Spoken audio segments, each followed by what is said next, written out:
حق میں میری شفاعت قبول فرما لے. اور قرآن کہے گا مولا میں نے اس کی رات کی نیند کو کم کیا, رات کی نیند کو روکا, دیر تک قرآن پڑھتا رہا, تراویح میں قرآن سنتا رہا, اب مولا اس کے حق میں میری شفاعت قبول فرما. تو ہمارے صادق و مصدوق آقا کریم صلی اللہ تعالی علیہ وسلم نے ارشاد فرمایا رمضان اور قرآن کی شفاعت قبول ہوگی, یعنی وہ بندہ بچ. سبحان اللہ. اور تیسری اس کی خاص عبادت ہے لیلۃ القدر, جو کہ 1000 مہینے سے افضل ہے. لیلۃ القدر خیر من الف شہر, 1000 مہینے سے اس امت کو بڑی رات اللہ تعالیٰ نے عطا فرمائی جو اس مہینے میں. اللہ تعالیٰ وہ رات بھی ہمیں نصیب کرے جو اس ماہ کے آخری عشرے کی طاق راتوں میں آتی ہے. تو اللہ تعالیٰ اس میں ہمیں خوب نوافل ادا کرنے کی, توبہ کرنے کی, استغفار کرنے کی توفیق عطا فرمائے.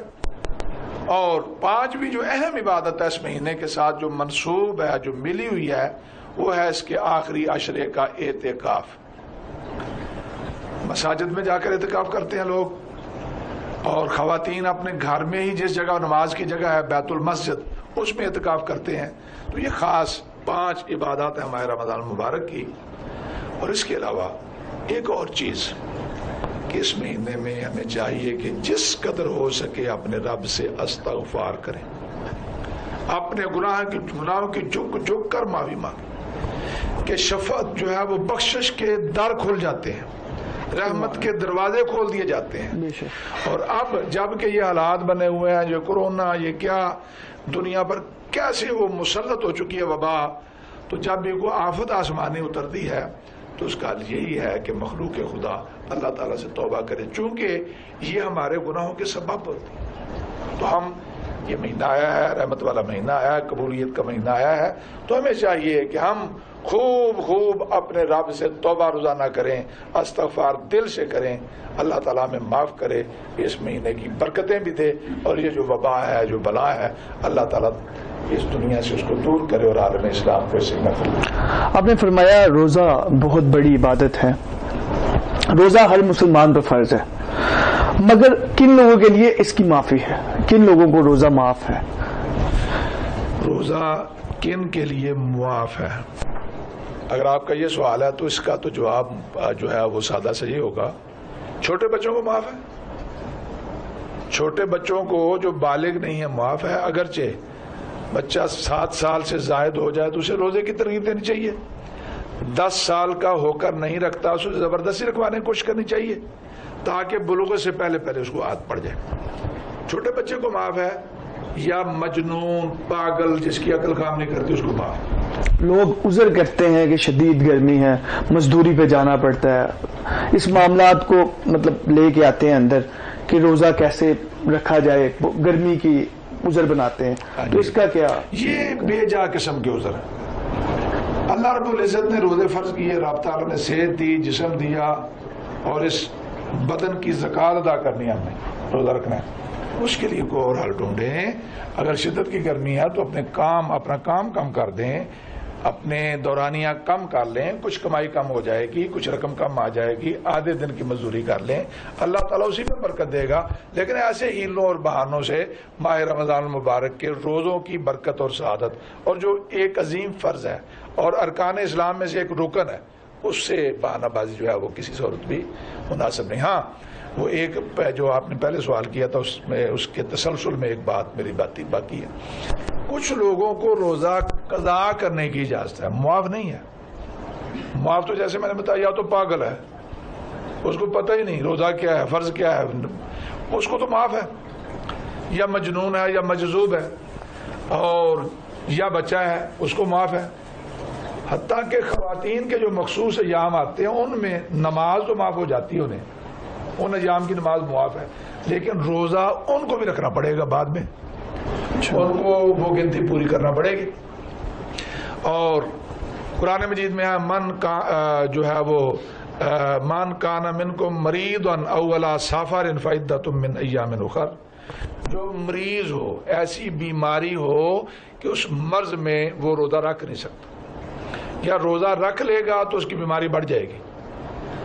اور ایسا مسافر جو روزہ شروع ہونے سے پہلے شرعی سفر میں ہے اور سفر کی شدت کی وجہ سے روزہ رکھنا اس کے لیے بہت دشوار ہے، ان دو لوگوں کو اللہ تعالیٰ نے اجازت دی ہے کہ وہ گنتی اور دنوں میں پوری کر دیں۔ قرآن مجید میں فَعِدَّةٌ مِّنْ أَيَّامٍ أُخَرَ معافی نہیں ہے، ان کے لیے گنتی ہے، وہ گنتی پوری کریں اور دنوں میں رمضان گزر جائے، ماہ رمضان گزر گیا، جب وہ ٹھیک ہوئے، طبیعت ٹھیک ہوئی، یا مسافر قرار پکڑ گیا، گھر آ گیا، تو اب جتنے 2 رہ گئے، 3 رہ گئے، 4 رہ گئے، ان روزوں کی وہ قضا روزے رکھے گا، نہ کہ ان کے لیے معاف۔ اچھا، ایک شاہ صاحب فدیہ کے بارے میں بات کی جاتی ہے کہ کوئی شخص اگر بیمار ہو تو وہ فدیہ ادا کر سکتا ہے، کسی کو روزہ رکھوا سکتا ہے، تو اس کے بارے میں تھوڑا سا بتا دیں کہ بہت اہم سوال ہے اور بہت ضروری تھا،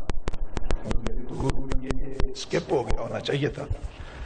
یہ فدیہ کا ذکر قرآن مجید میں، فدیۃ طعام مسکین۔ فدیہ، اس میں یہ کانسیپٹ ذرا کلیئر کرنا چاہیے کہ کون دے سکتا ہے۔ یعنی آج کل ہے روایت، ذرا جی میں کمزور ہوں، میں دھوپ میں کام کرتا ہوں، میں ذرا جی بس بوڑھا ہو رہا ہوں، اس لیے جناب شاہ صاحب کو بندہ بتائیں کہ اس کو میں فدیہ دے دیا کروں۔ فدیہ کب دیا جا سکتا ہے، اس کو سمجھنے کی ضرورت ہے۔ ایسا بیمار جس کے صحت کی امید ہے وہ روزے ہی رکھے گا۔ کسی کو جو ہے وہ پیٹ میں تکلیف ہو رہی ہے آج کل، کسی کو بخار چڑھ رہا ہے، کسی کو آج کل تو یہ ہے کہ وہ کہتے ہیں جی مجھے شوگر ہے، میں نہیں رکھ سکتا۔ حالات اطباء کہتے ہیں کہ شوگر وغیرہ کے مرض میں، بلڈ پریشر میں روزہ انتہائی مفید ہے۔ تو ہیلے بناتے جائے تو ہیلے تو بہت ہے۔ تو ایسی بیماری جس میں وہ روزے رکھ سکتا ہے، یہاں تک کہ وہ کمزور ہے۔ آج کل کے روزے چونکہ تقریباً 15 گھنٹے کا روزہ ہے، تو یہ روزے رکھنے بہت مشکل ہے اس کے لیے، لیکن وہ دسمبر اور جنوری کے جو چھوٹے روزے ہوتے ہیں سردیوں کے، وہ آسانی سے رکھ سکتا ہے۔ تو ایسا بندہ بھی فدیہ نہیں دے سکتا، اس کو روزے ہی رکھنا پڑے۔ تو جس بیماری میں شفا کی امید ہے، اس میں شفا کی امید رکھے اللہ رب العزت کی بارگاہ سے، اور انتظار کرے۔ جب صحت ہوگی تو روزے اتنی تعداد پوری کر لے گا، کہے گا کہ میرا سب سے پہلے جو قضا ہوا یا فلاں روزہ جو قضا ہوا وہ میں ادا کرتا ہوں۔ ہاں، ایسا بوڑھا، جہاں جو قرآن مجید میں ذکر ہے فدیہ کا، ایسا بوڑھا آدمی یا ایسا علیل یا ایسا بیمار جس کو صحت کی اب توقع نہیں ہے، اس کی عمر 80 سال ہو گئی فرض کریں، اب وہ روز بروز کمزور ہی ہوتا چلا جا رہا ہے، اور امید بظاہر نظر نہیں آتی کہ اس میں اتنی سکت آ جائے گی کہ وہ روزہ رکھ لے گا، اس کے لیے فدیہ ہے۔ لیکن یہ بھی ذہن نشین رکھیں کہ اگر ایسا علیل بھی بعد کو اللہ تعالیٰ کرم کرے اور شفا یاب ہو جائے، روزے رکھنے کے لائق ہو جائے، تو وہ فدیہ صدقہ بن گیا، آپ اسے روزے ہی رکھنا پڑے گا، یعنی وہ قضا ادا کرنا پڑے گی۔ یہ بات ذہن نشین رکھی جائے، جو فدیہ دیا پھر وہ صدقہ ہو گیا۔ ہاں، اسے فقہ کی اصطلاح میں کہتے ہیں شیخ فانی، ایسا بوڑھا جو موت کی طرف جا رہا ہے، جو بہت ہی ویک، کمزور، روز بروز ہوتا جا رہا ہے، اس کو فدیہ دینے کی اجازت ہے۔ اور فدیہ کے لیے قرآن مجید میں طعام مسکین، ایک مسکین کا کھانا، ایک روزے کے بدلے میں وہ کسی مسکین اسے کہتے ہیں جس کو زکوٰۃ دی جا سکتی، اس کو ایک دن صبح شام کا کھانا اگر دے دے تو اس کا فدیہ ادا ہو گیا۔ اگر وہ رقم دینا چاہتا ہے، اکٹھا دینا چاہتا ہے، تو وہ صدقہ فطر کے برابر ایک دن کا کھانا تصور کیا جاتا ہے، یعنی 2.25 سیر گندم کا آٹا وغیرہ، اس کی جو بھی موجودہ قیمت بنتی ہے، ایک روزے کے بدلے میں وہ عطا کر کے بری الذمہ ہو سکتا ہے، فدیہ دے سکتا ہے۔ ایسا بندہ جو اتنا کمزور بوڑھا شیخ جس کی اب صحت کی دوبارہ امید نہیں، ہاں جس کی امید ہے، وہ قطعاً فدیہ دینے سے اس کا کام نہیں چلتا، اس امر کو بدلے خاطر رکھنا چاہیے۔ بالکل شاہ صاحب۔ اچھا، جیسے کہ اب حالات چل رہے ہیں، کرونا وائرس جیسی بیماریاں چل رہی ہیں اور معاملات ہیں، تو آپ کیا ہمارے ناظرین کو بتائیں گے کیسے استغفار کیا جائے، کیسے اللہ سے گڑ گڑا کر معافی مانگی جائے، اس رمضان میں دعائیں کی جائیں، اس بارے میں تھوڑا؟ یہ بہت اچھا آپ کا سوال ہے۔ میں نے اپنی پہلے گفتگو میں کہا کہ بہت ضروری ہے کہ ہم اللہ تعالیٰ کی بارگاہ سے ایک سیدنا حضرت عمر فاروق رضی اللہ تعالیٰ عنہ کے دور میں ایک دفعہ بڑا قحط پڑ گیا، جانور مرنے لگ پڑے، کھیتیاں اجڑ گئیں، بھوک کا غلبہ ہونا شروع ہو گیا، لوگ بڑے تنگ پڑ گئے۔ لوگوں نے جناب فاروق اعظم رضی اللہ تعالیٰ عنہ کی خدمت میں آ کر عرض کیا کہ حضور کوئی دعا کریں، کوئی استسقاء کی صورت کریں۔ آپ نے حکم دیا کہ کل تمام لوگ اپنے بوڑھوں کو بھی لے کر، جوانوں کو بھی لے کر، بچوں کو بھی لے کر وہاں جگہ کھلے میدان میں جمع ہو جائے۔ سب لوگ وہاں جمع ہو گئے، اس میدان میں کھلے آسمان کے نیچے جمع ہوئے۔ تو آپ نے خطبہ دیا اور لوگوں کو یہ سمجھایا کہ یہ جو جتنی آفتیں آتی ہیں ایسی، وہ ہماری خطاؤں کی وجہ سے آتی ہیں، ہمارے گناہوں کی وجہ سے آتی ہیں۔ اور یہ قرآن میں ظاہر الفساد فی البر والبحر بما کسبت ایدی الناس، قرآن شریف میں ہے کہ بحر اور بر میں، خشکی اور تری میں خرابی ظاہر ہوتی ہے، فساد ظاہر ہوتا ہے لوگوں کے ہاتھوں کے عمل کی وجہ سے۔ فاروق اعظم رضی اللہ تعالیٰ نے سب کو سچی توبہ کروائی، استغفار کرنے کا حکم دیا اور پھر چلے آئے، دعا مانگی چلے آئے۔ لوگوں نے کہا کہ ہم تو سمجھتے تھے کہ نماز استسقاء ادا کی جائے گی، لیکن جب لوگ لوٹ کر مدینہ طیبہ آئے تو بارش شروع ہو گئی، اور وہ جو قحط سالی کا سما تھا، خشک سالی کا، وہ ختم ہو گیا۔ مقصد کیا کہ سچی توبہ کرنے سے بلائیں ٹلتی ہیں، مشکلیں آسان ہوتی ہیں۔ بلکہ حدیث پاک میں آتا ہے کہ جو استغفار کو اپنے اوپر لازم کرے، اللہ تعالیٰ اس کے لیے ہر تنگی سے نکلنے کی راہ اور ہر مشکل سے آسانی پیدا کر دیتا ہے۔ وَرَزَقَهُ مِنْ حَيْثُ لَا يَحْتَسِبُ، اور اسے وہاں سے روزی دیتا ہے جہاں سے اسے گمان بھی نہیں ہوتا۔ تو استغفار کرنے کی بڑی ضرورت ہے۔ ہمیں صدقے دل سے اپنی غلطیوں، اپنی خطاؤں سے معافی مانگنی چاہیے۔ یہ تو مہینہ بھی گزرتی، اللہ تعالیٰ نے ہمیں وہ دیا ہے جس میں اللہ تعالیٰ کی رحمت اور بخشش اپنے جوش پر ہوتی ہے۔ استغفار کیسے کیا جائے؟ کیا صرف استغفار استغفار استغفار کہنے یا استغفر اللہ کہتے جانے سے استغفار ہو جائے گا؟ نہیں، یہ مکمل استغفار نہیں ہے۔ استغفار کے الفاظ بہت اچھے ہیں، یہ استغفر اللہ ربی من کل ذنب واتوب الیہ، یا استغفر اللہ الذی لا الہ الا هو الحی القیوم واتوب الیہ۔ یہ بہت اعلیٰ، ان کی بڑے فضائل ہیں استغفار کے الفاظ کی۔ لیکن استغفار مکمل تب ہوگی، توبہ مکمل تب ہوگی اپنے تمام گناہوں پر پشیمان ہو کر اپنے رب سے معافی مانگی جائے اور آئندہ وہ غلطیاں نہ کرنے کا پختہ ارادہ کر لیا جائے۔ یہ نہیں کہ توبہ تو کرتے جائیں پھر جا کر سود ہی کھائیں، استغفار تو بہت کریں پھر جا کر دوسروں کا حق دبا لیں، نماز نہ پڑھیں، کسی پر ظلم کریں، کسی پر زیادتی کریں، برے اعمال کریں، بے حیائی ظاہر کریں۔ توبہ کرے اور پھر ان اعمال کی طرف نہ جانے کا پکا ارادہ کر لے۔ اس کی مثال توبۃ النصوح کی سرکار نے یہ فرمائی، جیسے تھنوں سے نکلا ہوا دودھ تھن میں نہیں جاتا، ایسے ہی توبہ کرنے والا صحیح تائب اس وقت ہوگا جب وہ آئندہ وہ غلطیاں نہ کرنے کا پکا ارادہ کر لے، پختہ ارادہ کر لے گا کہ مالک اب میں نے یہ غلطی نہیں کرنی، یا اللہ میرے گناہ معاف کر دے۔ اور جب ایسی کوئی توبہ کر لیتا ہے تو پیارے آقا کا فرمان ہے، یہ ڈگری دے دی، التائب من الذنب کمن لا ذنب لہ، جس نے گناہوں سے توبہ کر لی وہ ایسے ہے جیسے کبھی اس نے گناہ کیے ہی نہ تھا۔ تو اس لیے صدق کے دل سے تائب ہونے سے، استغفار کرنے سے انشاءاللہ تعالی اس جو اللہ تعالیٰ کی ایک ناراضگی ظاہر ہو رہی ہے، جو آفت آسمان سے اتر رہی ہے، جو ہمارے اعمال کی نحوست آ رہی ہے کرونا کی شکل میں، اللہ تعالیٰ کی بارگاہ سے ہمیں اس سے بچنے کی امید رکھ سکتے ہیں۔ بہت ہی خوبصورت انداز میں شاہ صاحب نے ہمیں سمجھایا۔ ہم بڑھتے ہیں اپنے آخری سوال کی جانب، اس کے بعد ہم نعت رسول مقبول صلی اللہ علیہ وآلہ وسلم کے ساتھ ہی پروگرام کا اختتام کریں گے۔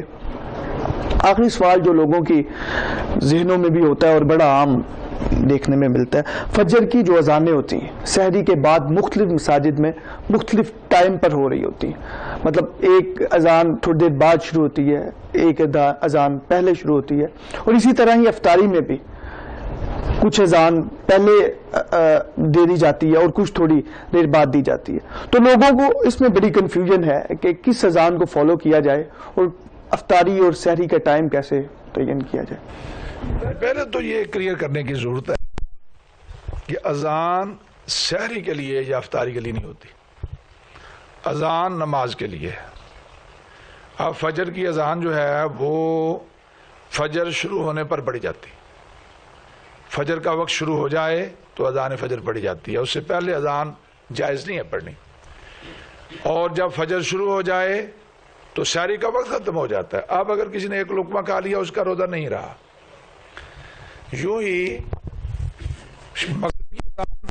روزہ کھولنے بیسیکلی اذان جو ہے اس کا مقصد نماز کے لیے بلانا ہے، تو اذان ہو تب روزہ رکھنا جو ہے وہ سحری ختم کرنی ہے، یا اذان ہو تب افطاری کرنی ہے۔ اب اس میں تو بڑی واقعتاً تفاوت آ رہا ہے۔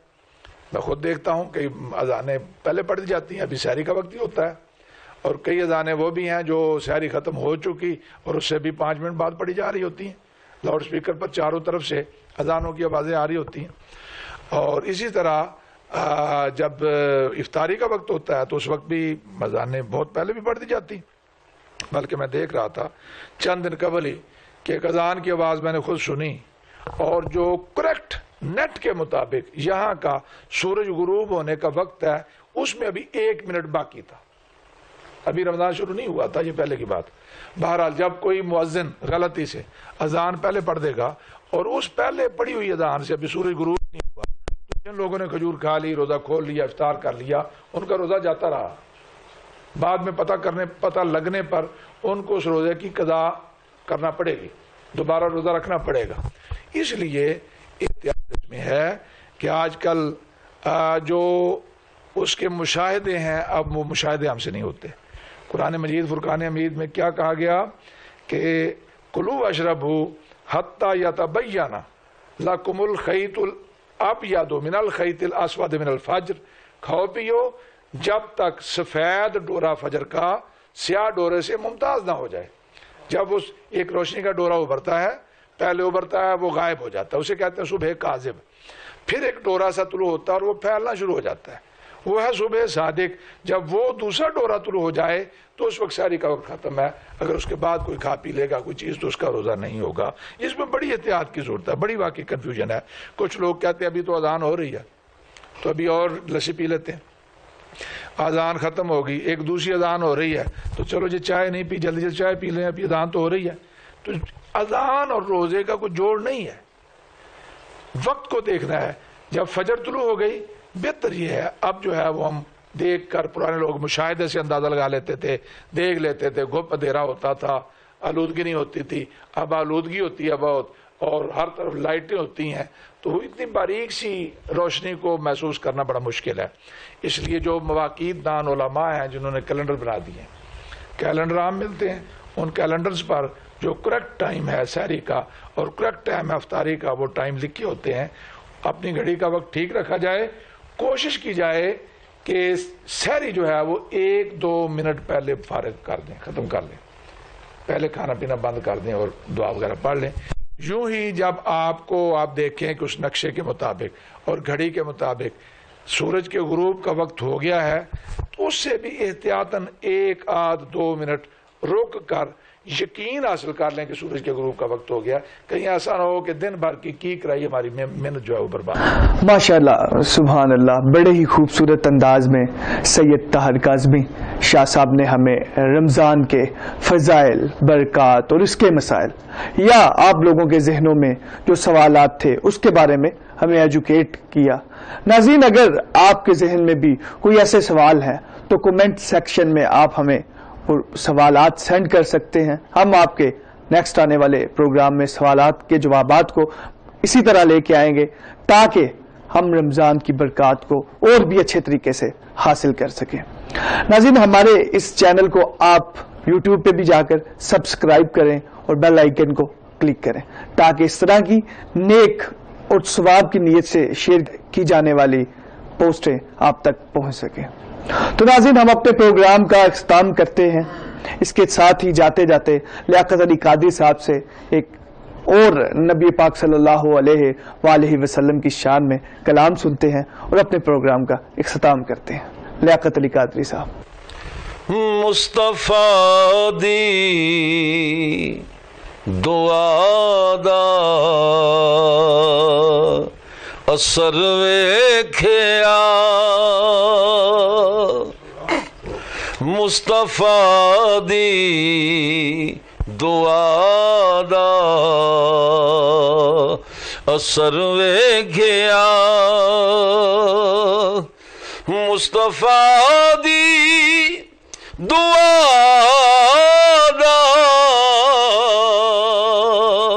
اثر ویکھیا،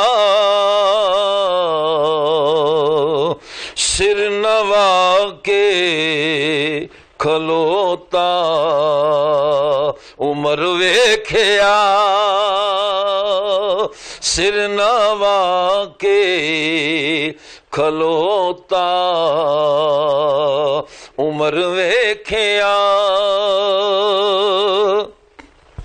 چل پئی دی رحمت دی ٹھنڈی ہوا، چل پئی دی رحمت دی ٹھنڈی ہوا، میرا دامن جدوں تر بتر ویکھیا، میرا دامن جدوں تر بتر ویکھیا، گل نہیں بندی کوئی او دی رحمت بنا، گل نہیں بندی کوئی رحمت بنا، کیڑا کیڑا جتن میں کر ویکھیا، کیڑا کیڑا جتن میں نہ کر ویکھیا، سنور میرے گناہ دا کھاتا گیا، سنور میرے گناہ دا کھاتا گیا، مصطفیٰ نے جدوں ایک نظر ویکھیا، مصطفیٰ نے جدوں ایک نظر ویکھیا، مکیاں کسے دیا دلداریاں، مکیاں کسے دیا دلزاریاں، سائلاں نے جدوں دا او در ویکھیا، سائلاں نے جدوں دا اے در ویکھیا، مکیاں کسے دیا دلزاریاں، مکیاں کسے دیا دلزاریاں سائلاں نے جدوں دا در ویکھیا سائلاں نے جدوں دا در ویکھیا چاہت پئی سی ماغی دی تائب جدوں چاہت پئی سی ماغی دی تائب جدوں دل دے اندر مدینے دا گھر ویکھیا دل دے اندر مدینے دا گھر ویکھیا چاہت پئی سی ماغی تائب جدوں دل دے اندر مدینے دا گھر ویکھیا مصطفیٰ دی دعا دا اثر ویکھیا